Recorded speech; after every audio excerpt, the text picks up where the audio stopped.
எல்லாம் நல்லபடியா முடிஞ்சது ராஜேந்திரன். நீ ஒன்னும் கவலைப்படாத. உன் நல்ல மனசுக்கு எல்லாம் நல்லபடியா அமையன்னா இனிமே எல்லா காரியம் நல்லபடியா தான். என்னங்க குழந்தை கொஞ்சம் பிடிங்க. செல்லக்குட்டி இங்க வாங்க. கொஞ்சம் இப்படி வாங்க. என்ன மருமகளே நீ கால்ல எல்லாம் விழுந்துகிட்டே? நீங்க மட்டும் சரியான நேரத்துல எனக்கு யோசனை சொல்லாம இருந்திருந்தா நான் இந்த ஜென்மத்துல குழந்தைக்கு தாயாக்கி இருக்க முடியாது மாமா. வாசுகி, கல்யாணம் ஆகி 10 வருஷமா குழந்தை இல்லாம நீ படுற அவஸ்தைய பார்த்துட்டு நான் ஒரு சித்தர்கிட்ட சொன்னேன். அவர்தான் நாகவள்ளியுடைய இஷ்ட தெய்வமான அந்தியூர் வனதுர்கைய கும்பிட்டு வந்தா வம்சம் தலைக்குன்னு சொன்னாருமா.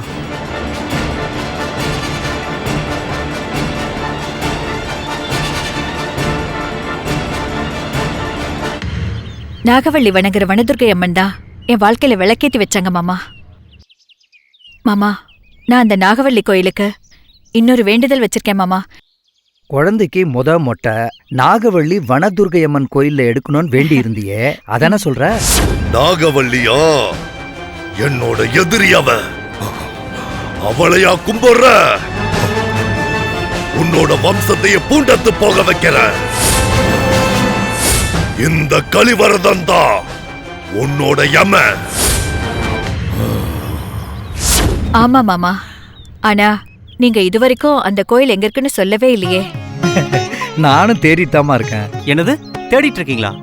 அடிக்கடி கோயிலுக்கு போயிட்டு வரதா சொன்னீங்களே சித்தப்பா. சொன்னதெல்லாம் வாஸ்தவம் தான்.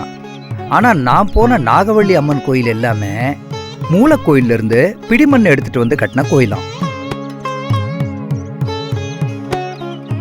என்னால இதுவரைக்கும் அந்த ஆதிமூல துர்கை கோயில கண்டுபிடிக்கவே முடியலம்மா. சித்தப்பா, அந்த சித்தர்கிட்டே கேட்க வேண்டியதானே? முறை கேட்டப்ப அந்த சித்தர் வந்து ஒரு சிரிப்பு மட்டும் சிரிச்சிட்டு விட்டுட்டாரு. திரும்ப ஒரு தடவை கேட்டேன். ஆனா அது வந்து நாகவள்ளி வழிபட்ட தலம், அந்த வனதுர்கையை கும்பிடணும்னு நீ முடிவு பண்ண கூடாதுன்னு, நீ வரணுமா வேணாமான்னு முடிவு பண்ண வேண்டியது அந்த நாகவள்ளி தான் அப்படின்னு சொல்லிட்டாரு. அப்போ என் வேண்டுதல் நிறைவேறாதா மாமா? அம்மா, வேண்டுதல் நிறைவேற்றாம விடக்கூடாதுமா, தெய்வ குத்தமாயிடும். ஆமா சித்தப்பா. மாமா, வேண்டுதலை நிறைவேற்றினாதான் என் மனசுல இருக்க பாரம் இறங்கின மாதிரி இருக்கும். சரிம்மா, எப்படியாவது அந்த ஆதிமூல கோயில கண்டுபிடிச்சிடறேன். வர வர அந்த குழந்தை எனக்குத்தான்.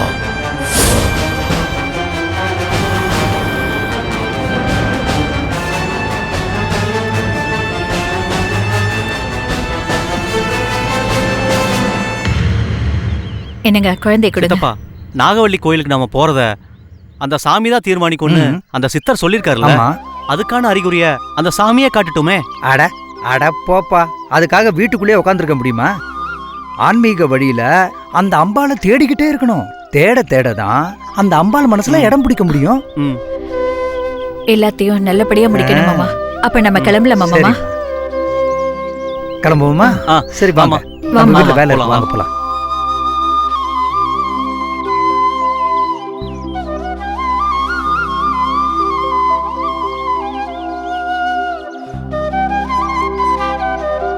என்ன மெதுவா வரீங்க? வாங்க வாங்க, சீக்கிரம் வாங்க.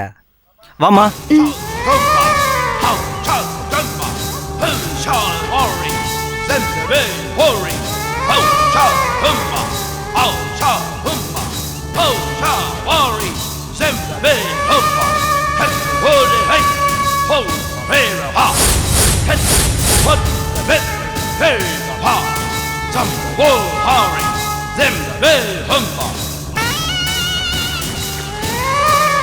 நீ வேணா பாரு வாசகி, அந்த நாகவள்ளி கோயிலை நான் கண்டுபிடிக்காம விட மாட்டேன். அப்படிங்களா மாமா? சீக்கிரம் கண்டுபிடிங்க சித்தப்பா. நம்ம அந்த கோயிலை கண்டுபிடிக்கிறோம், நம்ம பிரார்த்தனையை நிறைவேற்றுறோம். ஆமா சித்தப்பா. மாமா, வேண்டுதலை நிறைவேத்தினாதான் என் மனசுல இருக்க பாரம் இறங்கின மாதிரி இருக்கும். சரிம்மா.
நீங்களாம் ரிலாக்ஸ் பண்ணுங்க, நான் சாப்பிட்றதுக்காக ரெடி பண்ணுறேன். அந்த நர்ஸை நான் ரொம்பவே கஷ்டப்படுத்திட்டேன் பிரியா. ஆமா, ரத்னா வீட்ல நீ போய் இருந்தது உண்மைதான். ஆனா ரத்னா உங்க வீட்ல இருக்கிறவங்களுக்கு தெரியாம உன்னை ஒளிச்சு வச்சிருந்தாங்கல்ல, அதான் உங்களோட டேலண்ட். இது ரத்னாவோட டேலண்ட் இல்ல, உமாவுக்குள்ள இருந்த பவர் அதான் வேலை செஞ்சிருக்கு. நர்ஸ் ரத்னாவோட லைஃப் ஸ்பாயில் ஆச்சுன்னா அதுக்கு முழுக்க முழுக்க நான் தான் காரணமா இருப்பேன்னு நினைக்கிறேன். எது நடக்குமோ அது நடந்தே தீரும். அதை அறிவுத்திறமையோட ஃபேஸ் பண்ணணும். இப்ப அத பத்தி நாம எதுக்கு டிஸ்கஸ் பண்ணணும்? உமா ஒரு கிரிமினல் அஃபென்ஸ்ல சிக்கியிருக்கா. அதுல இருந்து எப்படி அவளை வெளியே கொண்டு வரது? பேசாம வக்கீல் மூலமா முன்ஜாமீனுக்கு ட்ரை பண்ணி பார்க்கலாமா பிரியா? ட்ரை பண்ணலாம். ஆனா அது கண்டிஷன் பெயிலா இருந்துட்டா என்ன பண்றது? அரெஸ்ட் ஆகி ஜெயிலுக்கு போறதுக்கு பதிலா கண்டிஷன் பெயில் எவ்வளவோ பெட்டர் இல்லையா பிரியா? நம்ம உமாவை பத்தி சீரியஸா பேசிட்டு இருக்கோம், ஆனா வேற பக்கமா பாத்துட்டு இருக்கா பாரு. உமா இன்னும் பழைய பாதிப்புல இருந்து மீண்டு வரலன்னு நினைக்கிறேன். உமா, என்னாச்சுமா? என்ன பிரியா? உன்னை பத்தி தான் நாங்க டிஸ்கஸ் பண்ணிட்டு இருக்கோம். நீ என்ன வேற யோசனையில இருக்க?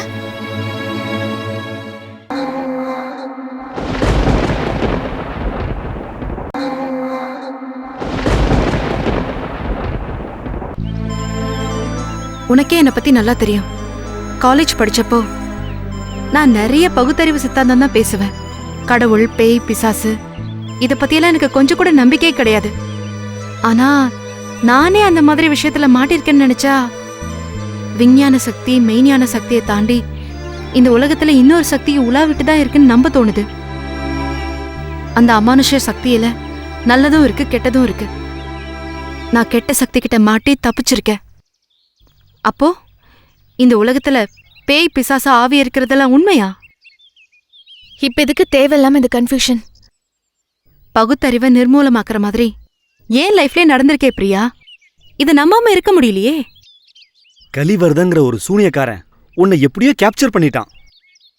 யார் அந்த கலிவர்தன்? அவன் கிட்ட இருக்கிற பவர் என்ன மாதிரி பவர்? அவன் ஏன் வாழ்க்கையில விளையாடினா? அவங்கிட்ட ஒரு நெகட்டிவ் ஸ்பிரிட் இருந்திருக்கு. அதை ஏவலாக்கி உன்னை அவனுடைய பக்தனாகிட்டான். பக்தனாக்கிறதுக்கு கலிவரத என்ன கடவுள் சக்தியா? அவன் ஒரு கெட்ட சக்தி. உமாவை மிஸ்மரிசம் பண்ணி அடிமை மாதிரி வச்சிருந்தான். ஊர் உலகத்துல எத்தனையோ பேர் இருக்கிறப்போ ஏன் என்கிட்ட அவன் வேலையை காட்டணும்? என்ன பெத்தவங்களோட நிம்மதியை ஏன் கெடுத்தான்? இன்னொரு முக்கியமான விஷயம் என்ன தெரியுமா? என்ன? அந்த கலிவர்தன் நிச்சயம் பலி கொடுக்க உன்னை தேடிட்டு இருப்பான்.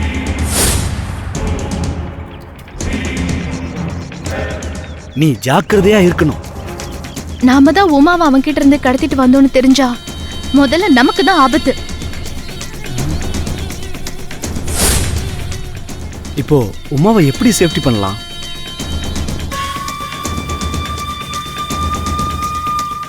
இங்கேயே இருக்கலாமா, இல்ல இடத்த மாத்திடலாமா? ஏன்னா கலிவர்தன் ஒரு மந்திரவாதி. எப்படி சேஃப்டி பண்ணாலும் அவன் கண்டுபிடிச்சிருவான்.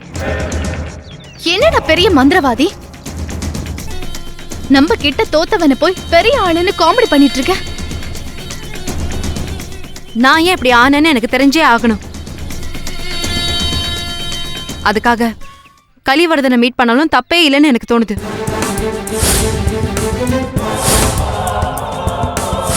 உமா, ஒன்னு அவங்க கிட்ட இருந்து மீட்கிறதுக்காக நாங்க நிறையவே இழந்திருக்கோம். உன்னை பெத்தவங்க நிறையவே தியாகம் செஞ்சிருக்காங்க. நீ கலிவர்தனை மீட் பண்றது சூசைட் அட்டன் பண்ற மாதிரி.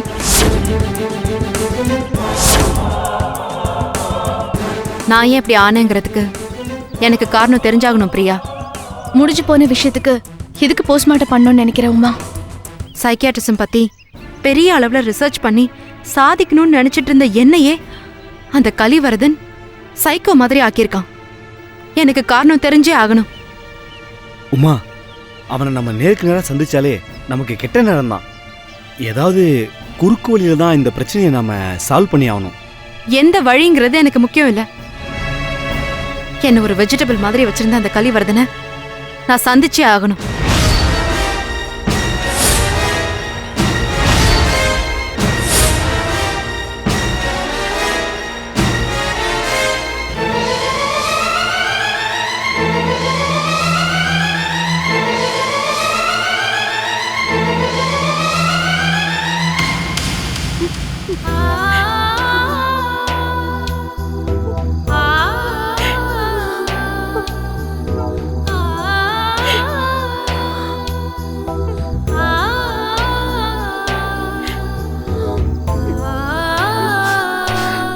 நந்தினி, வா சாப்பிடலாம்.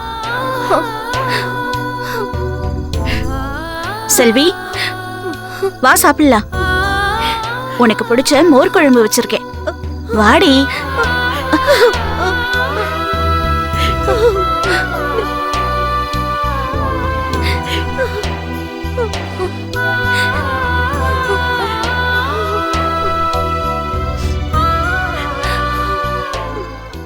ஏன் அக்கா கூட பேச மாட்டேங்கிற? நீ மாமாவை தப்பா பேசுனதுனால தானே அக்கா உங்களை அடிச்சாங்க. உன்னை அடிக்கிறதுக்கு அக்காக்கு உரிமை இல்லையாக்கா? என் அக்காவை என்ன அடிக்கல, சந்தானத்தோட பொண்டாட்டிய தானே என்ன அடிச்சா.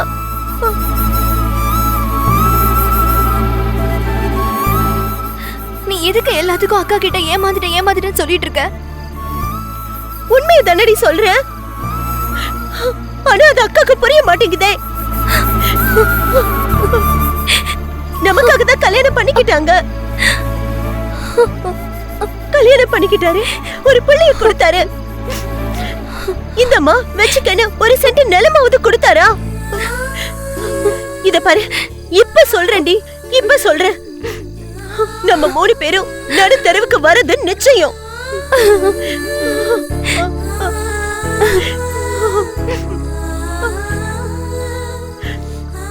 நாம 3 பேரும் நடுத்தரவுக்கு போயிடக்கூடாதுன்னு தான் எல்லா ஏச்சு பேச்சுகளையும் மீறி இவருக்கு 2ஆம் தாரமா நான் வாழ்க்கப்பட்டேன். என் உயிர் இருக்கிற வரைக்கும் உங்க 2 பேரையும் நான் கஷ்டப்பட விட மாட்டேன்.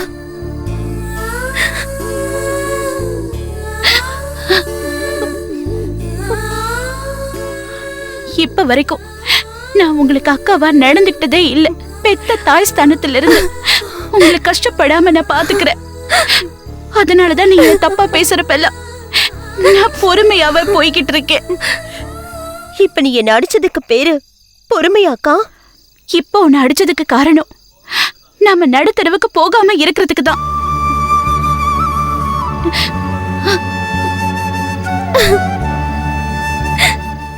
தவளை தான் வாயாலேயே கெட்ட மாதிரி நீ அவருக்கு கோபம் வர மாதிரி பேசி ஏன் வீட்லயே இருந்துகிட்டு என்னையே கேவலமா பேசுறீங்களா? வெளியில போங்கடின்னு சொல்லிட்டா என்னடி பண்றது? வாழ்க்கைய சீரழிச்சிட்டு இதுவரை சொல்வாரு அந்த மனுஷன். நீ பேசின பேச்சுக்கு அவர் அப்படிதாண்டி பேசியிருப்பாரு. உன்னை அதுக்கு மேல பேச விடாம தடுக்கிறதுக்கு தான் நான் உன்னை அடிச்சேன். அக்கா, நம்ம அக்கா அடிச்சதுக்கு கோவப்படலாமாக்கா? உன்னை அடிச்சிட்டு நான் ரூமுக்குள்ள போய் அழுதது உனக்கு தெரியுமாடி?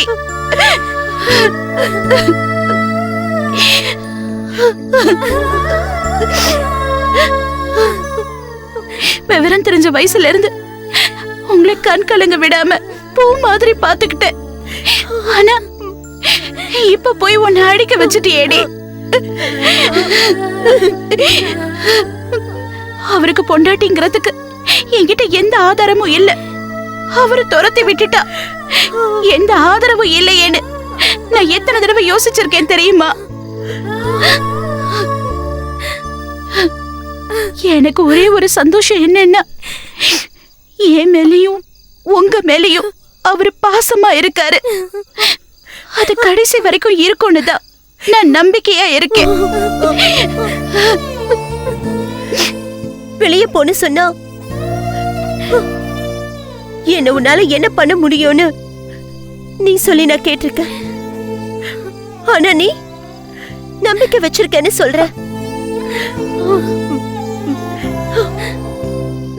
நம்பிக்கைங்கிறது அவங்க நடந்துக்கிற விதத்தை பொறுத்து இருக்கு. ஆனா உன் புருஷன் எப்படி நடந்துக்கிறாரு?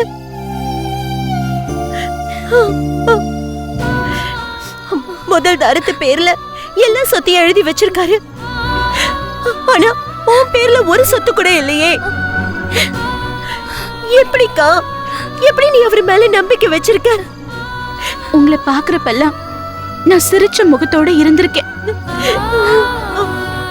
ஆனா எத்தனை நாள் ராத்திரி எல்லாம் நான் தூங்காம அழுதுட்டு இருந்திருக்கேன் தெரியுமா?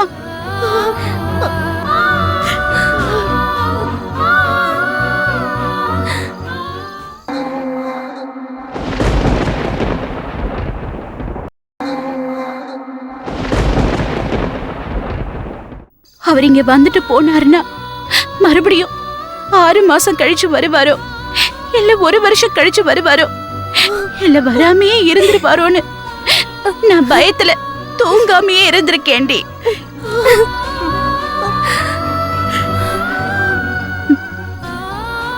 பறந்துகிட்டே இருந்து கோழி தன்னோட குஞ்சுகளை காப்பாத்த போராடுற மாதிரி உங்களை காப்பாத்த நான் கஷ்டப்பட்டிருக்கேன்டி.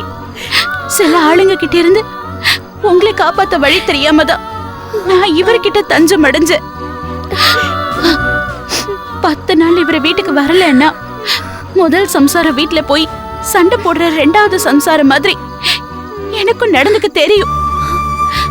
ஆனா அதுக்கப்புறம் நம்மளால இங்க இருக்க முடியாதே.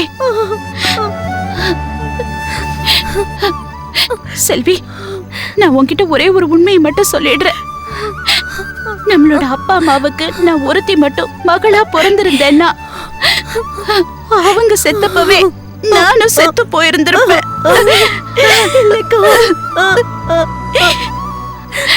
நான் வாழணும்னு முடிவெடுத்ததே உங்களை காப்பாத்துறதுக்காக தான். எப்ப இவரை நான் கட்டிக்கிட்டேனோ அப்பவே நல்லா வாழணும்னு கனவு கட்டிட்டு இருந்த அந்த செந்தாமரை செத்து போயிட்டா. இப்போ உங்களுக்காக வாழ்ந்துகிட்டு இருக்கிறது மனசு செத்து போன செந்தாமரை தான்.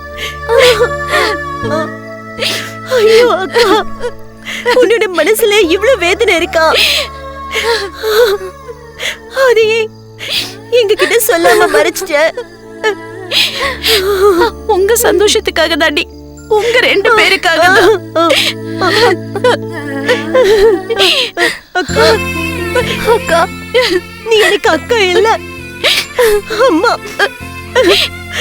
அம்மா.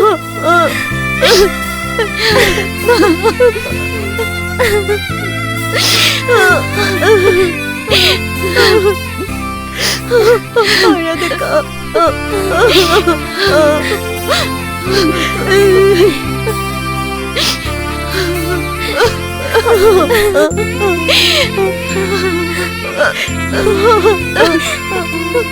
அழாதக்கா.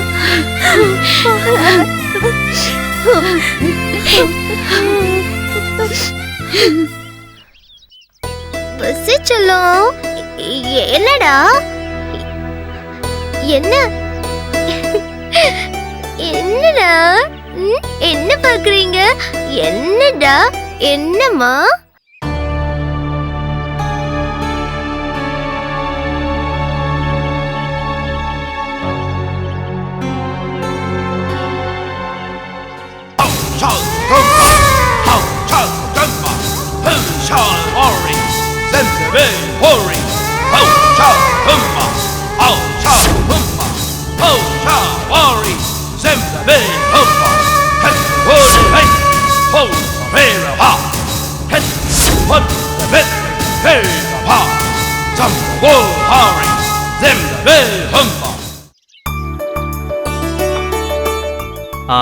வாசுகி, நான் ஈரோடு வரைக்கும் போயிட்டு லோட் ஏத்திட்டு ஈவினிங் தான் வருவேன். சப்போஸ் இந்த வேலை முடியலன்னா நாளைக்கு காலையில் தான் வருவேன். சரிங்க. சரியா? ஏய் செல்லம், லல்ல அப்பா டவுனுக்கு போயிட்டு வரேன். செல்ல டாடா சொல்லு. அப்பாக்கு டாடா சொல்லு. ஏய் டாடா சொல்லு. செல்லக்குட்டி, அப்பாவுக்கு டாடா சொல்லுங்க. புச்சுக்குட்டி. சரியா? வரட்டா? பாத்து பத்திரமா போயிட்டு வாங்க. Okay okay. பாய் சொல்லுடா செல்லப்பா. பாய் பாய். ஏய் இவன் அடிக்கடி வெளியூர் போயிடுவானா? அதுதானே எனக்கு வேணும்.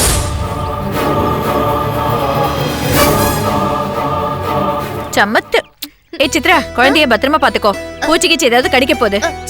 சரி, சிரிச்சுக்கிட்டே உட்கார்ந்துட்டு இருக்காத, குழந்தைய பாத்துக்கோ. சரியா? சரி.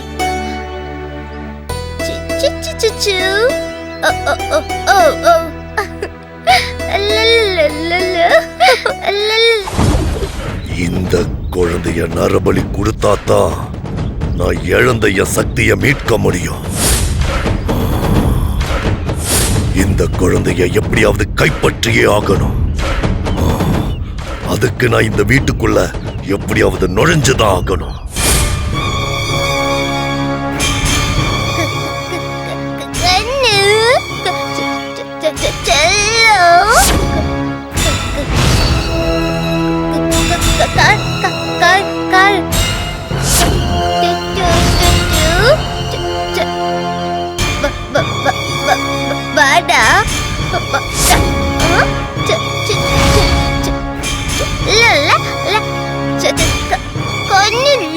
அப்புறம் ஆறுமுகம் ஐயா, நீ என்ன பண்ற?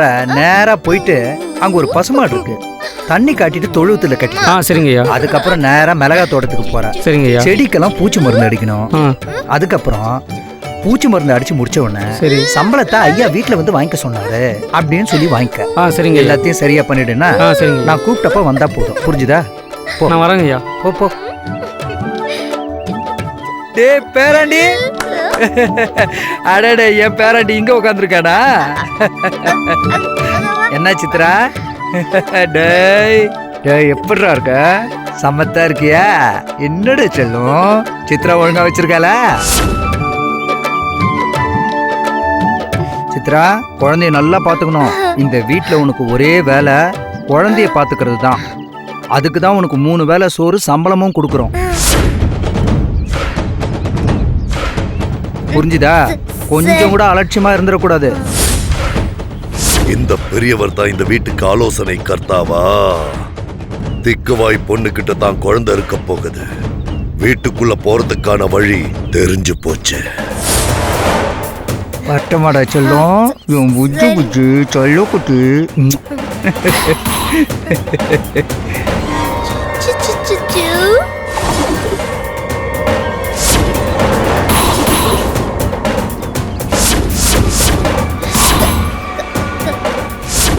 அது காரு.